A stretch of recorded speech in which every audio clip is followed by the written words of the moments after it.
If you don't have a business idea yet, or not just a business idea, you don't have a track record yet of business, meaning you will put that amount of money into something that's fresh, into something that's new, into something that's not yet proven, it might be better to leave it in real estate, because the real estate, you're already making money from it. It doesn't make sense to remove something that's making money, to transfer it into something that's not making money yet, or at least doesn't have a track record yet.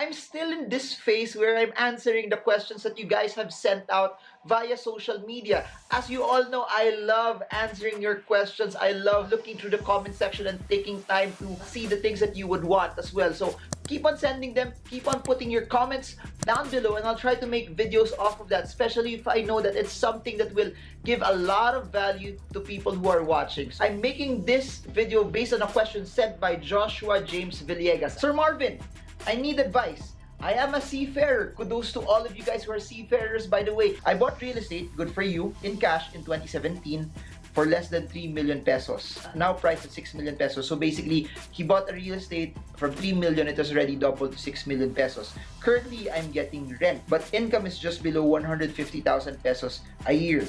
Should I put the 6 million pesos on business or put it in dividend stocks? I think I will earn more cash flow. Is this a good idea, Sir Marvin? Thank you. I hope someday to be featured in your success stories. Guess what? You don't even have to wait to be featured in the success stories because you're part of the vlog.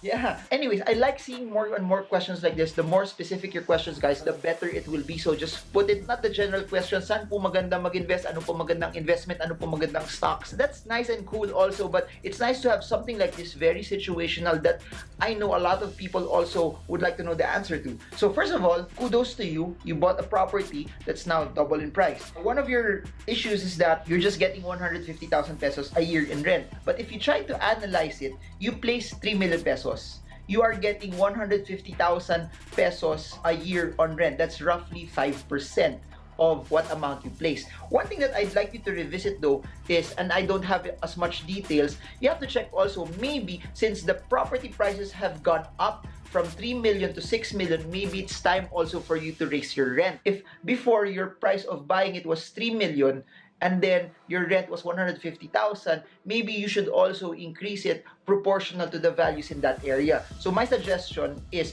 you check land properties, the rental rates in that area, see if your rate is something that's close to the normal rate in that area. If 150,000 pesos a year is close, then maybe you don't need to raise your rates as well. Or if it's too far already, maybe it's time already for you to raise your rates. That's one. You're asking, should you put the money and start a business or put it in the stock market? Here's what I'd like to tell you, and I've been saying this in all of the videos that I've been creating. You invest based on what your skill set is. You invest based on what you are good at. You invest based on what you know will yield a return for you. If you have a track record already, you have a business already that's working for you, you have a business already that's making money for you, it will be a logical set also to put the money there. If you're already good in the stock market, meaning you're beating the index, you're beating the market in terms of returns, maybe it would be better also to put the money in the stock market for you. But let me tell you this, putting in 3 million, earning 150,000, getting a capital appreciation of 100%, doubling your money. If you even just look at the rental income, that gave you 5%. The market last year, in general, majority of the mutual funds were negative, were down. So that means your property beat out mutual funds. Property investing, the yields that you got from the rental income beat a lot of the mutual funds, beat the broad market in general, beat the PSEI. So that's something to think about as well. Where will you get that return? So my suggestion is this. If you don't have a business idea yet, or not just a business idea, you don't have a track record yet of business, meaning you will put that amount of money to something that's fresh, into something that's new, into something that's not yet proven, it might be better to leave it in real estate, because the real estate, you're already making money from it. It doesn't make sense to remove something that's making money, to transfer it into something that's not making money yet, or at least doesn't have a track record yet. But my suggestion though is this. If you really want to get into business, you really want to get into the stock market, leave your real estate so that it still stays as an asset for you. And since you are employed, since you are still a seafarer, you have your salary from that day. Tiisin mo muna, tipirin mo muna yung salary mo. Use a portion of that salary, and invest that in the stock market. The biggest advantage of the stock market is this: you don't need 3 million pesos, you don't need 6 million pesos to start investing in the market. You can start wherever you are. You can start with 100,000.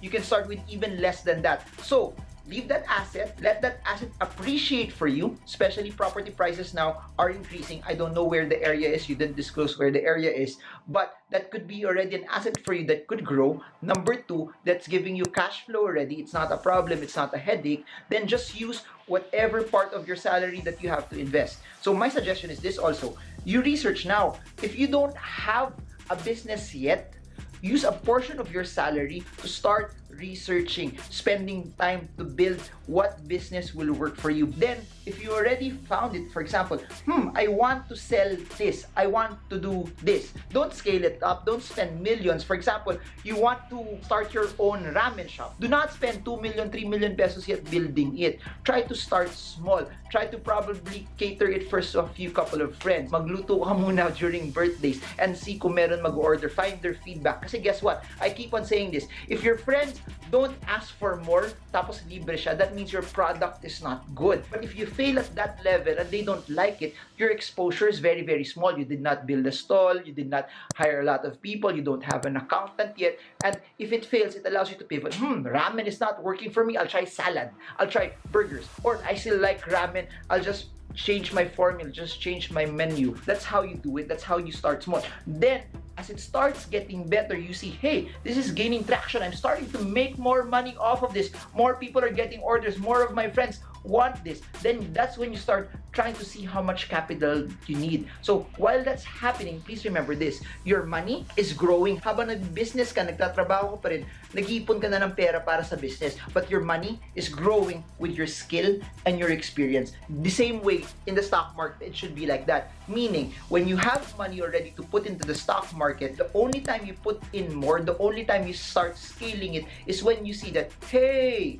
I'm actually good at this. I'm actually beating mutual funds. I'm actually beating the PSEI. The returns that I'm getting here is actually beating the 5% that I'm getting from rental income. So once you start seeing that and you see the potential that you have a track record already that it's starting to earn for you, that's where you start putting more. The key to all of this is do not rush it. You're still very, very young. Based on what you told me, you're way ahead already of a large part of the population. Comment below if you believe this. For all of you guys watching this, that he's already way ahead. He already has a property that's giving him cash flow aside from his job as well. You're not in credit card debt. You don't have any large loans that you need to pay out. You already have the right mindset. All you need to deploy right now is patience. Do not hurry, do not rush, do not put everything one go because you want to hit it big.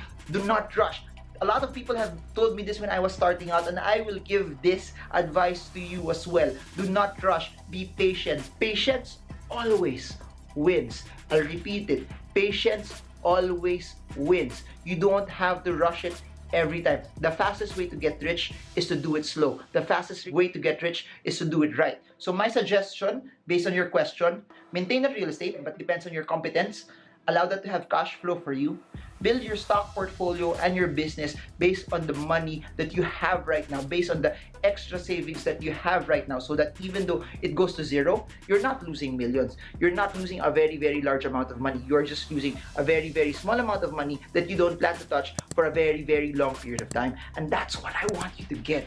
I hope that this helps you. If there's any follow-up question that you have from this, just comment them below or just send it to me as well, and I'm gonna make another follow-up video. If you guys also have questions based on this video, or you want me to teach you anything else based on all of this, comment them below, and I'm gonna make videos like this for all of you guys as well. Please remember, it's not a question whether what's better, the stock market, real estate, or business. All three will work. All three are amazing. All three will crush it. All three will do very, very, very, very well in terms of earning for you over a long period of time. But the name of the game here is you have to find where are you good at. Based on your experience, where have you seen you get the most success? And what's something that you actually enjoy? Don't just do it because you'll actually make money. Do it because it's something that you can do over and over and over again and you're having fun. Start businesses that you like. Start businesses that are in line with your passion. Because if you do what you love, you'll never work a single day in your life. So I guess that's it for now. This is Marvin Germo, and I hope this video helps you trade well, trade strong, trade smart. See you all again soon, guys, and God bless you all.